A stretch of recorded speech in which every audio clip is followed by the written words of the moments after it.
I wanted to live my life in a way that when I died, I was proud of myself. I know what pride felt like. And if it took pushing myself to death, I was willing to do that.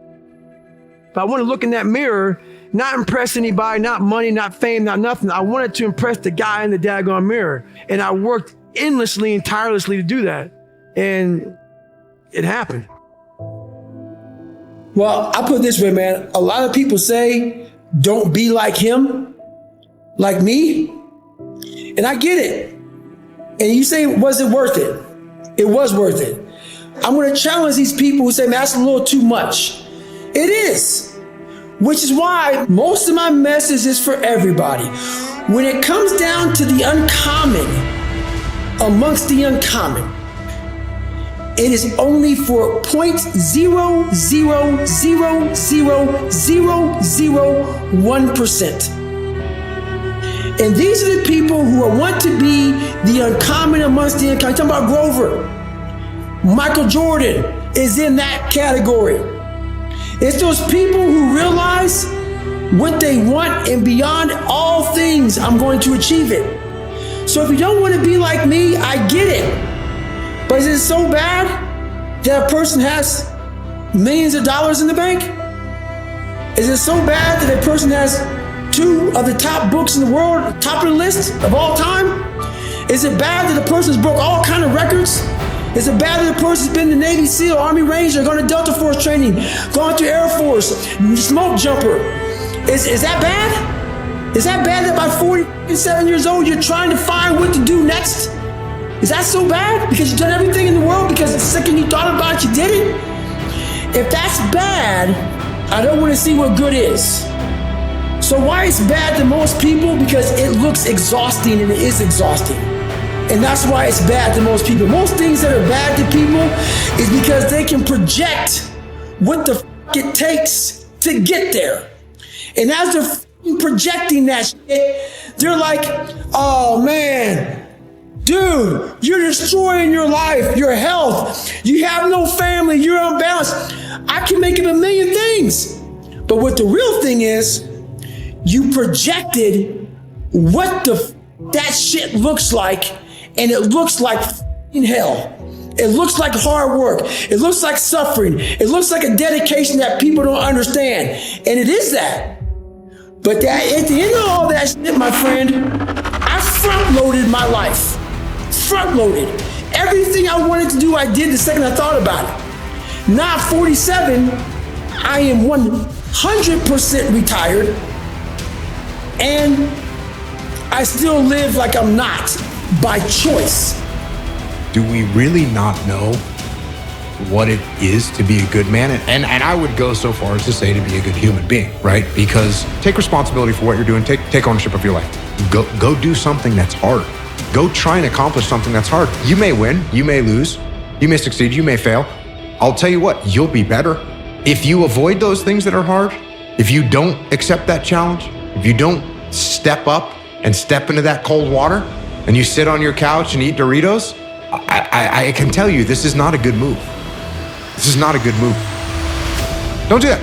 It seems like, especially with confidence, right, or self-esteem, there's a relationship between confidence and competence. Mm-hmm. So what you're looking to do is try and have what you believe that you can do be ahead of what you can do. Right. Now, you're not looking for it to be delusional. You don't want it to be able to believe that you can do something like fly, right? But you need to have a relationship between the two. But what people are asking for is for their confidence to be so far ahead of their competence that, or without having even been competent at anything in the beginning. And that's just delusion, that's fantasy. The life you want is on the other side of a few hard conversations, and you're living a life you hate because you're too afraid to have them.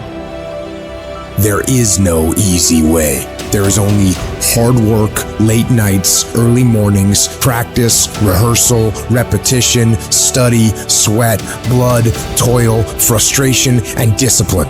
There is only one way. Get up and go. Sacrifice temporary fun for permanent dreams, or sacrifice your permanent dreams for temporary fun. The more weird you are is a reflection of how committed you are to focusing on your molding and shaping and developing your ideas and your craft, so that when it's time for you to make your rounds, you're gonna fly. you still got work to do. Stay on that basketball court. Stay on that football field. All the homies texting and calling and trying to make you feel bad about being so focused. It's grind season, homie. It's not about today. It's about the future. You do the work now.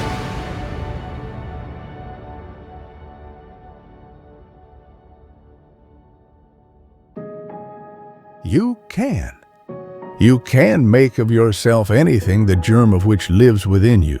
But to realize your full possibilities, to dominate and achieve, you must have high aims, ideals, and ambitions, all linked to an iron will. You yourself determine the height to which you shall climb. Have you the summit in view? All right, then start for it. You can take command of yourself at any moment you desire to do so. You can make of yourself a towering figure in the work of the world. No one owns you. 100% of the stock in your personal corporation belongs to you. The little people of destruction that whine at your door, whine at the door of every forceful man. You can make them mere pygmies in their power over your future. Are you doing this now? Well, then keep it up. You can get smiles and cheer and continued youth simply by sticking to your own craft and running your own pilot wheel with your best as the place of port. Results will take care of themselves. Never mind the sneers, the criticisms, the misjudgments of others. Time will fade them all away from you if your accumulated strength of character has taught you how to wait. Today is yesterday's plans put into action. Tomorrow begins today. Your worth to yourself and the world is measured by what you contribute each day in usefulness. Success is the sum of the days. Then, do today. You can make success sure by work, sacrifice, enthusiasm, unselfishness, and self-control. You are the master of your own destiny. Take personal command of yourself today. You can. You can make success sure by work, sacrifice, enthusiasm, unselfishness, and self-control. You are the master of your own destiny. Take personal command of yourself today. You can. 50-50. No man in all this world ever rightfully gets more than he gives. And if he does, he is just a plain thief, a discredit first to himself, then to everybody else.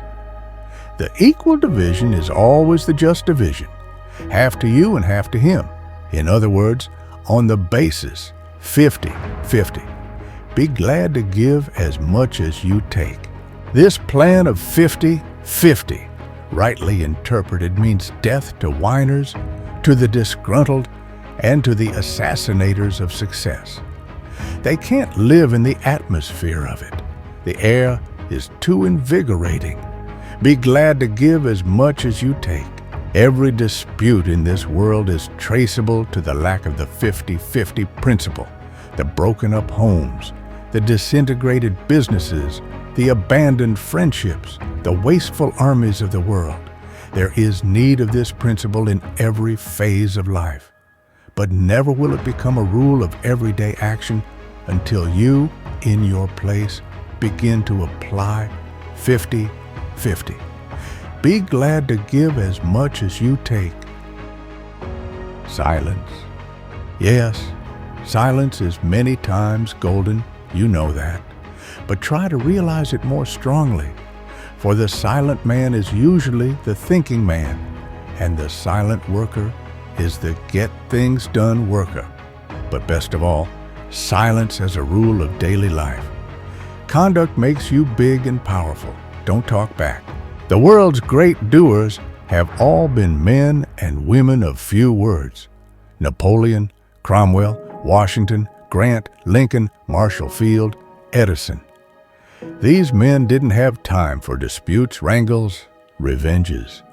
Don't talk back. The world is coming to the idea of silence. Fewer words, more deed-doing, It is the big law of nature. It is becoming the great law of business. For silence can't be answered. There is nothing to answer. Don't talk back. Look around you. You admire the silent people, those who mind their own business and build. You know the names of the useful men of your town. You can't waste their time. You can't get them mad. You can't steal anything from them. Their silence is their wealth, and every time they walk along the streets, they speak volumes. Add another motto to those you may already have. Make it this: silence. Don't talk back.